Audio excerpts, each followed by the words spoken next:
with some oil, and that'll help it separate. So this clay will end up shrinking as it dries out, but you don't have to let it sit in the mold. It's not like concrete. So as soon as you build the stove, then you take it out of the mold and you can reuse the mold to make mold. And there's some place where there's dimensions for making this. Yeah, we have a website that has all this. Okay. In fact, I'll get out some more cards if I have. So this is just some cooking oil that we'd use for making French fries. So many times it's not usable again, but you can use engine oil, whatever's available. Oh, yes, Thank you. please.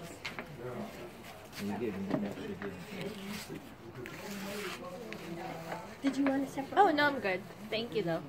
Bruce, do you know Drew Kitchenreiter? Yes, it's a good friend. He's been a friend for 30 That's years. what I For thought. us too, 30 years. Yeah. When he first came out to the Ag Center up in Cape Haitian, no, Quartier Morin by Cape Haitian, and that's where we met him. We were babysitting the Ag Center for a year. Yeah, because Drew's is the one who suggested your name for connecting with Instones. Yeah, yeah. So you guys here now? Or in Haiti? Or No, we live just an hour up. Okay. Yeah.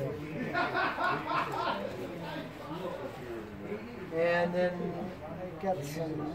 This is, you could use sawdust or ash. So I'm just going to sprinkle this down on the bottom, because that's going to keep the stove from sticking to the bottom part, yeah, the wood. Good. Do you ever make bread, put cornmeal in the bottom of the bread pan? Yeah.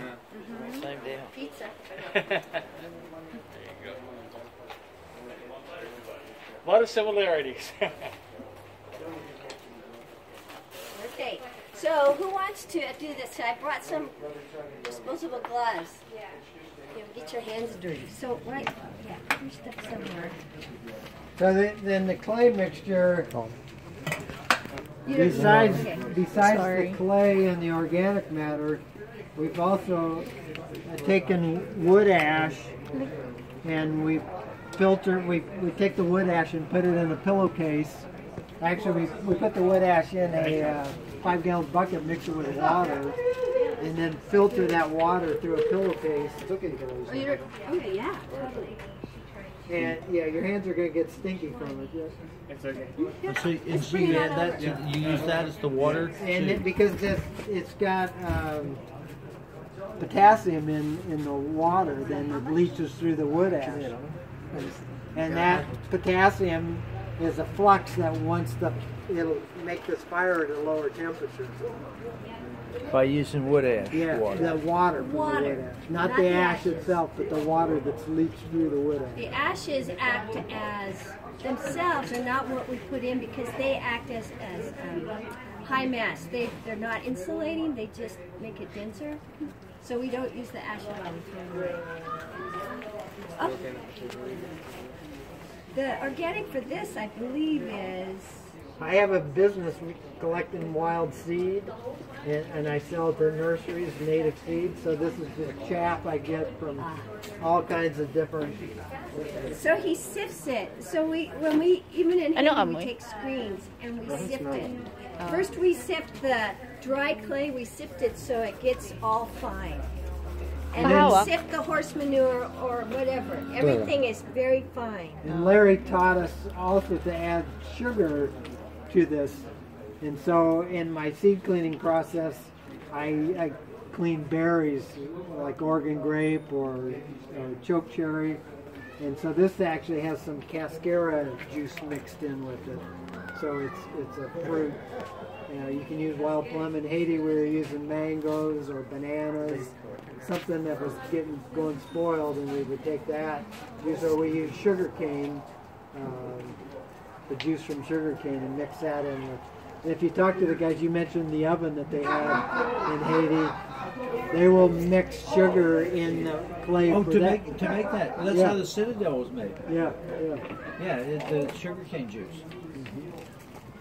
So then we just put this clay in here, Come on in, now's the time to pop your clay in. And then we're going to press it with hands and with these sticks. We want it flat? No, you just, No, we're going to just flatten it trying with to these keep all sticks. the air Now, pockets out. if you use rice hulls, how do you get them fine enough? Yeah, Oh, well, I think it should be not Yeah. really the hulls, it's really the Pizeri. yeah. But you can't. So the It needs to husk be is like going to dust. be bigger, yeah. It needs to be like dust and not like the. It doesn't need to be. Well, what It's- size is the screen that Trying to we cover use? the Is whole it area 8-inch around screen? it. So there's just Yeah, a certain just- size of screen. And that you've got goes a couple together. inches deep, and then we'll use these sticks to pound it in place. And so I'm just gonna, while they're doing that, I'm just gonna tell more stories. And so the other thing I want to say is this stove right here is not waterproof. This stove, if left out in the rain, will just turn back to, crumble away. And also if people have something hot and they spill it on it, and it spills on your stove and you bump it, it breaks easily. These are not stoves that are going to last forever. But we were challenged. We went with Mercy Corps to East Timor, and they wanted us to make a stove that could be transported on rough roads, and it had to be fired. And so we made a kiln out of these same materials, half clay, half organic material, a kiln that we would put these combustion chambers If in we don't tamp it and enough, we fire end them. up with holes in there. And we found that Yeah. using the I rocket used to, my mom stoves used to take a to fire the pottery, kiln the used a UO ash. tremendous The whatever it less is, amount of Take wood. the air bubbles out of it. Huge difference. Yeah. Because we were working with a man who had been a potter who had built kilns before, and when before we built this kiln together, his project and ours were working together, and he assured us that as soon as we left, he was going to remove the rocket stoves and put in a real firebox and have a real kiln. And then we lit the fire. It was his birthday, the first day that we fired up the kiln with rocket stoves.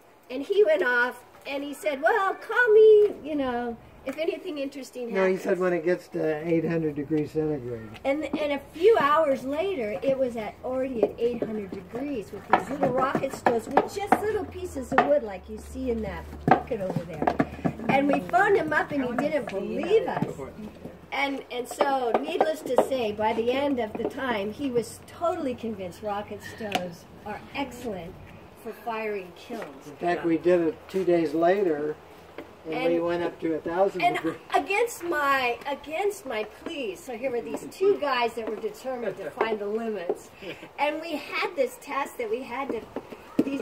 So what happens if this kind of clay is a very low on the clay? Like porcelain's the highest. This is like earthenware stuff. So it fires at a low temperature, like 800 degrees C, which is what, 1,200 degrees Fahrenheit. But at any rate, we were doing this kiln, and we hit 800 degrees, and then we went to 900 degrees, and they said, let's go to 10,000 degrees C. Not 10,000, 1,000. 1,000 degrees C, sorry. Yeah. So how do you put the? And well, let me just say what happened when we pulled it out.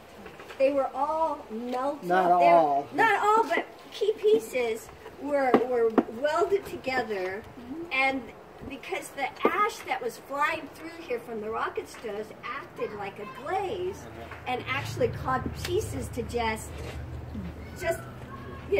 like a volcano just turns stuff. It just does strange things.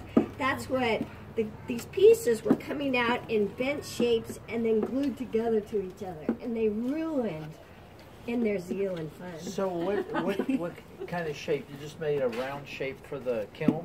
We did. It was Canton area arch. not that one. Yeah, it was. Nope.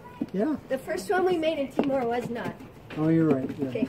And so it was on a rectangle, and then he built this beautiful thing of wood where it was a frame. No, it wasn't Canton area arch. We just did it a different way. I'm not telling it right either, but it wasn't a catenary arch. It was more roundy. We had